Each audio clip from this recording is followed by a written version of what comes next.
नमस्कार. सगळ्यात अगोदर खूप खूप खूप मनापासून सॉरी, कारण इतका लेट पोस्ट मी करत आहे. दसऱ्याच्या दिवशीचा व्लॉग इतका लेट पोस्ट का करत आहे, त्या अगोदर मी जे व्लॉग टाकणार होते ते मी का नाही टाकले, हे सुद्धा मी तुमच्यासोबत एका नवीन व्लॉगमध्ये म्हणजे एका सविस्तर व्लॉगमध्ये मी तुमच्यासोबत शेअर करणार आहे. तूर्तास आपण वळूया आपल्या प्रवासाकडे.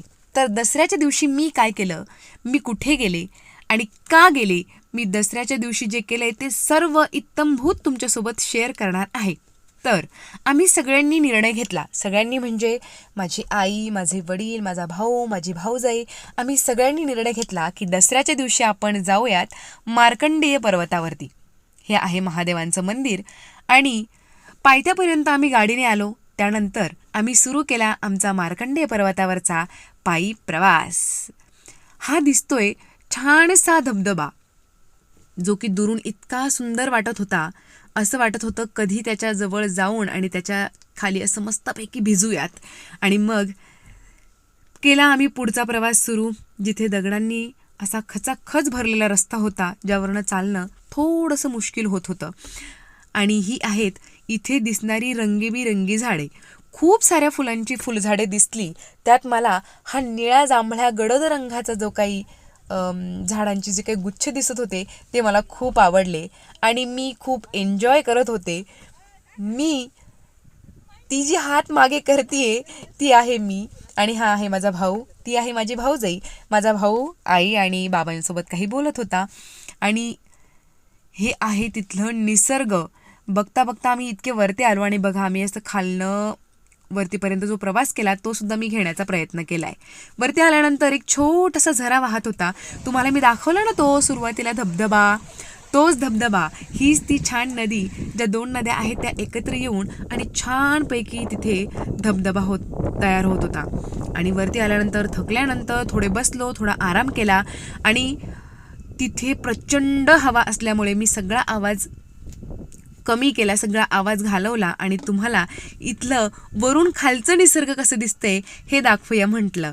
पूर्ण जाम झालेली होती मी, घामाघूम झालेली होते, थकलेली अजिबातही नव्हते, पण प्रचंड आणि प्रचंड प्रसन्न वाटत होतं. हे बघा, या रस्त्याने आम्ही गाडीने वळणाने आलो, जो कोणी उजवीकडनं तुम्हाला दिसतोय त्या रस्त्याने आम्ही आलो, खाली गाडी लावली आणि मग पायी प्रवास करत आम्ही इतक्या वरपर्यंत आलो. प्रत्येक गोष्ट मी घेतली नाही, कारण वेळ खूप जात होता आणि प्रवासही छान व्हायला हवा होता. तर हे आहे कुंड. तुम्ही जर नवनाथ ग्रंथ जर श्रवण केला असेल तर नाथांनी जे 64 योगिनींचे जे सिद्ध केल्या होत्या, 64 योगिनी, त्यात या कुंडाचं फार महत्त्व आहे, त्यात या कुंडाचं वर्णन आहे. आणि इथनं हा दिसत होता सप्तशृंगी गड. मला वाटतं आता बऱ्याच जणांच्या लक्षात आलं असेल मार्कंडेय पर्वत कुठे आहे, कसा आहे आणि तिथे का जातात. तरीही ज्यांना माहीत नाही त्यांना सांगते. पुढचा प्रवास सुरू केला आणि प्रचंड दगडांचे जे काही चालण्याची जागा होती, हे ज्या पायऱ्या दिसत आहेत या फक्त दिसत आहेत, पण अक्षरशः चढायला खूप अवघड होत्या, खूप रिस्की होत्या. म्हणजे हात धरल्याशिवाय किंवा ते रिलिंग आहे त्या धरल्याशिवाय आपण वरती जाऊ शकत नाही. मोकळ्या हातांनी जाणं म्हणजे रिस्की होतं, कारण पावसाने सगळं ओलं चिंबही झालेलं होतं आणि सगळीकडे चमकणारी खडकं, डोंगर, गवत इतकं छान आणि सुंदर दिसत होतं. मला पुन्हा एकदा थोडा जवळून वणीचा डोंगर दिसला आणि त्यामुळे मग मी पुन्हा एक छोटासा शॉट घेतला आणि आई जगदंबेचं दर्शन घेतलं आणि परत वरच्या प्रवासाला निघाले. तोच बघते तर काय, ढगं इतकी जवळ आणि आकाश इतकं ठेंगणं वाटत होतं, असं वाटत होतं जणू काही आकाशाने आम्हाला त्याच्या कवेत घेतलंय. वर येऊ येऊ म्हणता तर गणपती बाप्पांचं दर्शन झालंय. अतिशय सुंदर मूर्ती होती. तिचं दर्शन घेतल्यानंतर आम्ही पुढे निघालो. या खडकावरती पाणी, मी इथनं वर जायला निघाले, पण मला सांगितलं की इथनं जाण्याचा रस्ता नाही आहे, तिथे पुढे जायला रस्ता नव्हता. मग आम्ही टर्न घेतला डावीकडे आणि आम्ही पुढे निघालो. तर तिथेच एक जे पारायणाला साधना करण्यासाठी आलेले होते ते आम्हाला म्हणाले की चला मी तुम्हाला दाखवतो. तर हे आहे तिथे एक पुरातन काळातलं खोलवर असलेलं मंदिर आहे आणि त्यात पाणी आहे. अरे बापरे. या मंदिरात पूर्ण पाणी साचलेलं होतं आणि ते होतं महादेवाचं मंदिर असं यांनी आम्हाला सांगितलं. हे आहे त्या मंदिरासमोरचं त्रिशूल. मग आम्ही पुढे जायला निघालो.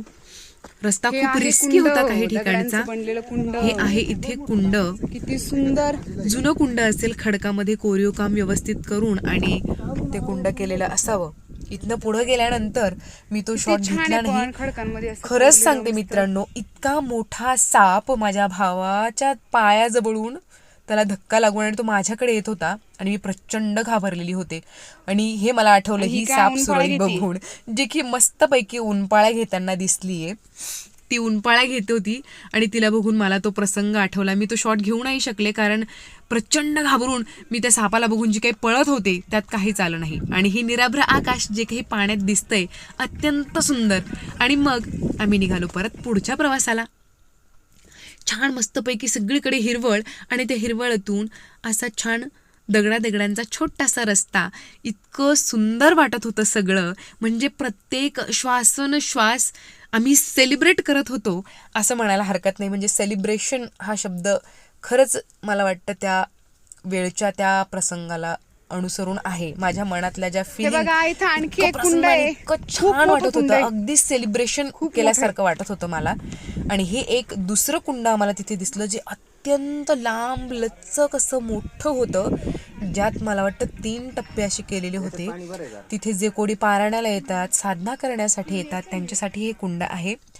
तर आजच्या दिवशी मार्कंडेयवर येण्याचं रिझन तुम्हाला मी सांगते की नवरात्रात बहुधा देवीच्या गडावरती आणि खाली ही खूप गर्दी असते. सो आम्ही निर्णय घेतला की आज आपण मार्कंडेय मुनींच्या दर्शनाला जाऊ आणि तिथनंच आपण देवीचं दर्शन घेऊ. कारण मार्कंडेयवरती इतर दिवशी जाण्यासाठी खूप रिस्की असते, खूप गर्दी असते आणि रस्ता वरती खूप बारीक असल्यामुळे, खूप दगडांतून आणि खोलवर असल्यामुळे, सटकण्याची वगैरे भीती असल्यामुळे आम्ही इतर दिवस टाळून या दिवशी आलो. तुम्ही बघू शकता सुंदर निसर्ग आणि सूर्याची पडलेली किरणे, यापेक्षा सुंदर काय असू शकतं. हे आहे मंदिर. इथे काका बसलेले होते ज्यांनी बरंचसं सामान तिथे विक्रीसाठी ठेवलं होतं. मार्कंडेय मुनींचे फोटो असतील, प्रसाद असेल आणि बरंच काही. आणि हे आहे आतलं मंदिर.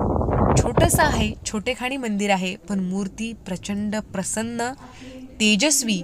आणि आतमध्ये गेल्यानंतर अक्षरशः सुरुवातीला मी थोडीशी दचकले होते कारण साक्षात मार्कंडेय मुनी तिथे बसलेले असल्याचं जे काही फील होतं ना, ते फील व्हायला लागलं होतं. थोडं घाबरायला झालं होतं. नंतर आम्ही थोडा वेळ तिथे आराम केला आणि जोरात पाऊस आल्यामुळे आम्ही तिथने पटकन खाली उतरण्याचा निर्णय घेतला. आता हे जे मी तुम्हाला दाखवते हे म्हणजे लहानपणी फुगा फोडल्यानंतर आपल्यावर जसे चांदण्या चमकी पडते ना, तसं काहीसं फील होत होतं. आणि मग वरून खाली येतानाचा मी व्हिडिओ नाही केला. आम्ही डिरेक्टली खाली जगदंबा मातेच्या मंदिरात आलो, म्हणजेच वणी गावात आलो, जिथे सप्तशृंगी मातेचं मूळ स्वरूप आहे, जगदंबा माता. आरतीच्या वेळेला आलो, अगदी शुभवेळी आलो. वाट बघत होतो पडदा खुलण्याची आणि आरती घेण्याची. सुंदर आरती सुरू होईल, आता पडदा खुलेलच. आणि हा पडदा झालाय बाजूला आणि मातेचं सुंदर रूप बघायला मिळालं. यापेक्षा सुंदर कुठली गोष्ट असू शकते. I am really very sorry. गर्दी खूप असल्यामुळे मी व्हिडिओ इतका पटकन खाली घेऊ नाही शकले, पण मी पुरेपूर घेण्याचा प्रयत्न केला आहे. लोकांच्या डोक्यावरनं मी ते जे काही शॉट घेतला आहे, एक छोटासा आला आहे. माता इतकी सुंदर दिसते, जगदंबा माता इतकी सुंदर दिसते की तिच्या स्वरूपाचं वर्णन तरी काय करावं. खूप सुंदर.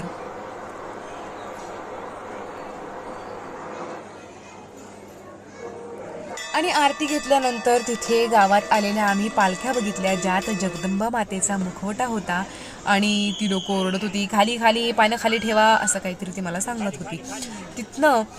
तिथे 2 पालख्या आलेल्या होत्या. या पालखीच्या मागेच एक पालखी होती ज्यामध्ये देवाचे टाक होते. अतिशय सुंदर आणि विलोभनीय असा प्रसंग होता तो. म्हणजे तिथनं हलण्याची इच्छाच होत नव्हती. तुम्ही बघू शकता जगदंबा मातेचा टाक आहे, खूप मोठमोठे टाक आहेत. हा आहे खंडेराव महाराजांचा टाक आणि हा आहे कालभैरव महाराजांचा टाक. ही अशी 3 टाकं होती जी पालखीमध्ये सजवून गावात मिरवून आणलेली होती. या दोन्ही पालख्या गावात मिरवणूक करून आणल्या होत्या. आणि हा आहे देवाचा खंड्या. जे कोणी तिथले पुजारी असतील, जे कोणी हे टाक पूजत असतील तिथला असावा. दरवर्षी दसऱ्याला या पालख्या इथे भेटीला येतात. हे आहे तिथलं हवनकुंड. आणि असा झाला आमचा आजचा दसऱ्याचा दिवस कसा गेला, कुठे गेला कळलं देखील नाही. इतकं छान आणि प्रसन्न वाटत होतं, बिलकुलही थकल्यासारखं वाटत नाही. घरच्या प्रवासाला गेलो आणि आजचा दिवस छान सुंदर एन्जॉय केला. तर कसा वाटला आजचा ब्लॉग? काही चुकलं असेल तर खरंच सांगा, कमेंट करून सांगा. आणि ब्लॉग कसा वाटलाय, पुढचा ब्लॉग कसा हवाय तेही सांगा. चला तर मंडळी, भेटूया पुढच्या ब्लॉगमध्ये. आजच्यासाठी इतकंच. Bye bye.